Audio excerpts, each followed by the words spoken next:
Next up, let's go to our 19th team on the power ranking. Caleb, who did we put here? We put the Indiana Pacers, a.k.a. the team that did the very least in the offseason. It's very short list.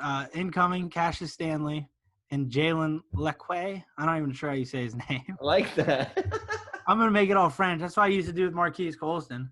I used to call him Marquez. But, and they lost TJ Leaf. So a swap of 3 players, really. And I feel like part of that is Gordon Hayward and Boston's fault because I feel like they were 100% committed to figuring out a way to get Hayward on that team. It just didn't work out that way, and then they kind of got stuck with their current roster. They kept Oladipo. They kept Miles Turner. TJ Warren is still there. We'll see if he can continue how he played in the bubble, but they really didn't do much at all, like at all. I was shocked to see the fact that they kept everybody. Like, yeah, I know. If you ask majority of NBA fans, they would probably say, yeah, one of Oladipo or Miles Turner is gone this year. And to me, that's absolutely shocking that they're both there. Like, I get it that they're not going to force a trade, then that's smart. You don't want to force anything, especially when they're probably at the lowest value they've had in years, because Miles Turner, now people treat him like he's worse than Willie Cauley-Stein. And you have Oladipo is not even coveted as highly as you would think. Like, yeah, people say Oladipo is a good player, but I feel like other teams don't look at Oladipo like, yeah, that's the type of guy that's going to take me from this step to the next step. Like, perfect team to me would have been the Clippers, say, right?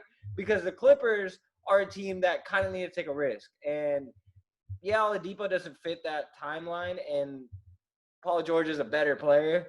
And I'm not saying to do it for Paul George, but they could have found other avenues. They could have found different ways. And I feel like even the Clippers didn't value him because a team like the Clippers, to me, needed to make that trade. They needed to do something big this year, and they didn't. And also, I would say the same thing with the Pacers. They're not in the same level where they're trying to win a championship. Mm-hmm. But, again, we talk about this with so many teams, Caleb. What is their timeline? Like, the Brogdon signing was a great signing for them last year. Like, he was a good signing, but again, that was a bigger loss for Milwaukee than it was a bigger gain for Indiana. And I don't know, you could tell me if I'm wrong on that, but what did Indiana really gain from that? Same with TJ Warren. Bigger loss for Phoenix than it is a gain for Indiana. I'm not saying they don't make an impact. What I'm saying is, does that impact really get you anything else besides a first-round playoff appearance? Hey, we know I love Malcolm Brogdon, a 6'5" point guard. Sign me up. But I don't know, man. The fact that Oladipo, there was rumors that Oladipo was telling players from the other team, let me come play with y'all. The fact that those reports were out there and he's still on the Pacers, dude, like he can deny that all he wants. But when like numerous teams are saying that, like, yeah, he told us that, like that's a bad look. And like he really wanted to go to Miami, right? And even Miami was like, nah. And you know how they're like a culture setting thing. For them to be like, nah, we're good. Like, that kind of sucks, man, for Oladipo. And I feel like that injury kind of did derail his career a little bit.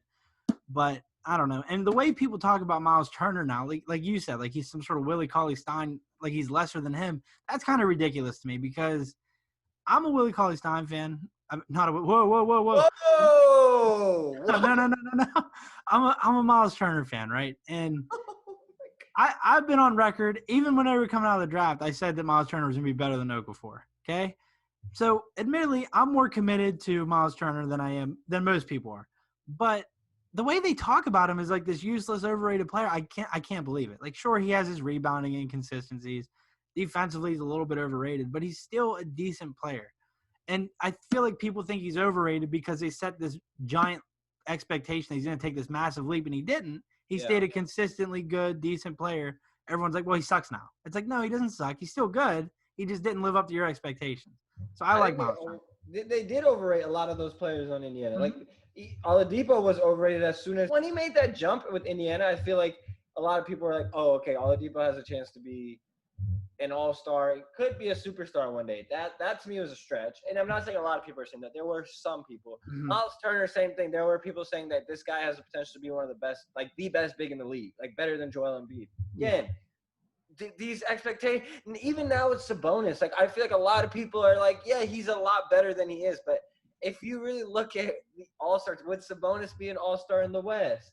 Dude, people were laughing at Sabonis when he was in the All-Star game. Like, he checked in, and the guy started doing spot-up 14-foot jump shots. It's like, God, that's not how you play in the All-Star game. Oh, so like, last time when I brought up LaMarcus Aldridge, you're like, yeah, that's great basketball. We like watching that. In the regular season, but not in the All-Star game. Ain't nobody trying to see that in an All-Star game.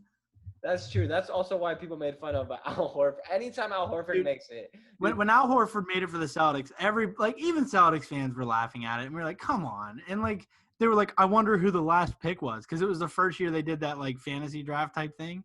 They're like, I wonder who the last pick was for the All-Star game. And everyone was like, who do you think? It was Al Horford. Like, it doesn't take much to think about. Well, this team is exciting as far as they have nice pieces. I'm excited to see what they can get out of them if they do eventually trade him. I mean, they got a new coach. Now that you have probably one of the worst playoff coaches of all time, by statistically, I'm not saying really anything as far as how he is as a coach, but if you look at the records, Nate McMillan was not a good playoff coach. So it is a very bad record. So we'll see how they do.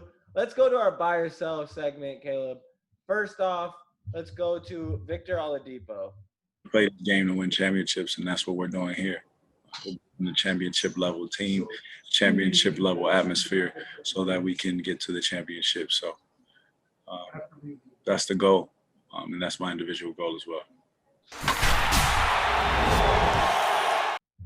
Yeah, that's a lot of championship words for a guy that is playing for the Indiana Pacers, Caleb. Buy or sell, Oladipo wants to stay in Indiana. Sell. Do I really have to elaborate much? I mean, he was literally telling people from the other team, like, let me come play with y'all. And he can deny that, like I said, all he wants. But once, like, players from, like, a couple different teams come out and say that you did that, it's kind of hard to backtrack on that. I do not think he wants to be in Indiana. I think he wants to be in Miami, maybe an LA team. I don't think he wants to be in Indiana. Relax, all right? We're going to have YouTube commenters telling us that we don't know what we're talking about and that they believed in us and that they listened to us up until the point when you said that Oladipo was said by other players. And they're going to be like, who are these other players? There's no reports this. You guys don't know what the hell you're talking about. Good job. Thanks a lot. Mixed players. Alfred Payton came out and said it, for crying out loud. You mean to tell me Oladipo was telling Alfred Payton, of all people, hey, I want to come play with y'all, and you guys think he wants to stay in Indiana? No. Why would Oladipo say anything to Alfred Payton? Nobody wants to play with Alfred Payton. That's how bad he wants out of Indiana. Nah, I think he wants out of Indiana, though. I don't think he wants to play there, to be honest with you. I'm selling.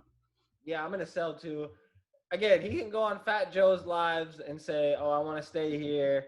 I'm not trying to leave Indiana. I want to build a championship team here. Come on, man. Like, again, you're in Indiana. You're not going to win a championship there. Like, it's reality. It's surprising to me that he actually believes that, because it's like, or that he even thinks that. The way he talks, it sounds like he really believes it. Does it not? Yes, but he, like I said, he has so much confidence in himself to think that he's better. Because, like, like we just mentioned, other teams are like, nah, we don't really see him as that kind of player. But he's so confident in himself that he genuinely believes he's that type of player that could lead a team to a championship. And I got news for you, Pacers fans. He's just not, okay? I'm sorry to break it to you, but he's not. Well, let's see if this other player will help them lead them to a championship. Let's go to Miles Turner. I've watched a lot of film on Toronto, like Serge Ibaka, Marc Gasol, the Chris Boucher, like a lot of stuff that they've done within that system.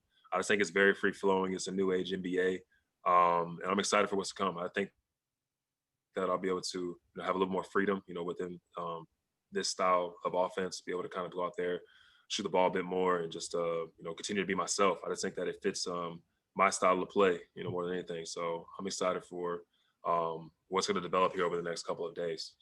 There's Miles Turner talking about his new coach and how he feels like it's really going to help him fit well and how he's really enjoying this new system. So my Caleb question, my question to you, Caleb, Miles Turner will succeed and have a resurgence in his career in this new system. Buy or sell?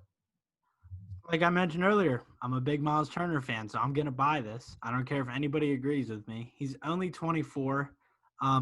What does succeeding in a new system look like? Probably 15 points, 7 rebounds per game. I don't know, 2 blocks like he always gets. That would be succeeding, but I don't think he's going to get worse than what he is now. I just feel like this is the type of player he is. But like I mentioned earlier, I'm going to bank on the potential that in a new system with a new head coach, he can figure it out and take a little bit of a leap, a next step, if you will. I see your point. I can definitely see him having that jump this year, but I'm going to go sell. And I think in Indiana, he's pretty much done there. I don't see him really fitting anymore there.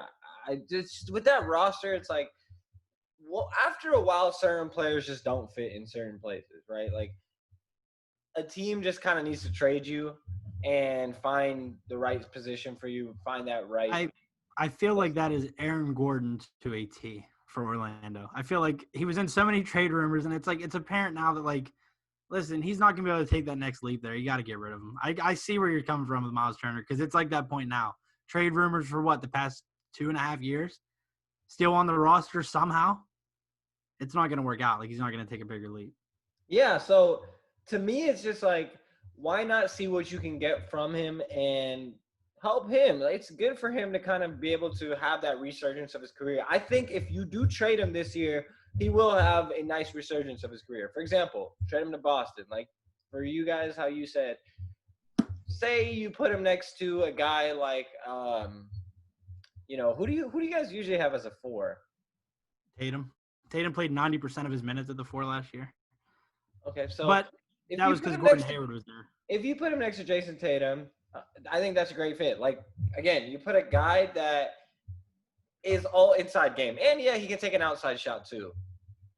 Yes, Caleb. He's raising his hand. Go ahead. A lot of people are going to say, well, he can't rebound because you just brought up Boston, right? And then people are going to say he can't rebound and he'd be a better fit in Boston's system because they need a rebounder. It's been like 13 years since we had a guy get 10-plus rebounds per game. We've been rebounding by committee. Does it really hurt? You guys got Tristan. That's I know. We just got. That's what I meant. We just got Tristan Thompson. So like, Miles Turner coming in. But the problem is his contract for what his new role would be in Boston. I don't think it would really work. But I don't know. I hope he gets that fresh start somewhere because I really think he could use it. Maybe somewhere like Toronto. I don't know. I don't know what their contract situations are, but maybe somewhere like that. I don't know. It depends. I just want him to get out of Indiana. I feel like his time there is done. It's time to find your new spot and go up there. Agreed. Last one. Let's hear from Malcolm Brogdon. There's Malcolm Brogdon talking about how slept on the Indiana Pacers are and how he thinks that they're going to shock some people this year. So, Caleb, my question to you is, Indiana will shock the world, buy or sell? Sorry. I fell asleep. Somebody was saying some stupid shit. They're not going to shock the world. I'm going sell. They're not going to shock the world. What is shocking the world? Making the playoffs as like a top 4 seed? Like, you're not going anywhere in the playoffs. It shocks the world for them could be making the second round. Dude, I was talking to a Pacers fan on Twitter, and he literally – There's Pacers fans? Yes. He messaged me and says, I'm conditioned to a first-round exit by now anyways. You know how sad that is? That their fans are like, well, we'll make the playoffs and we'll get exited in the first round, but at least we made it. I know that's what Kings fans want more than anything in the world, but it just doesn't happen like that. And, I like Malcolm Brogdon, but I thought you were going to say something about Marvin Bagley again. No, I like Marvin Bagley. I'm a big Marvin Bagley fan. But Malcolm Brogdon, there is no way they're going to shock the world. And I love Malcolm Brogdon, but I got to say it now. You're an idiot if you think you guys are going to shock the world. I'm sorry. I'm going to shock the world with my answer. I'm kidding. I'm going sell. I'm selling. And the reason why I'm selling is I don't need to explain my reasoning. There's nothing in Indiana that's going to shock anyone. This will shock me. If they get a number 1 seed, that'll shock me. But does that mean they're going to make it past the first round? No. Maybe. But are they going to make it past the second round? No. So, again, I'm not really worried about Indiana shocking anybody. The only thing that they'll really shock is maybe both of us if they trade some of their players. The only thing that would shock me is if that would shock me too. That's maybe what he meant. We're going to shock the world and trade away Oladipo because there's nothing they can do winning wise that would shock me. They're not winning anything. Well, we'll find out what Indiana does this year.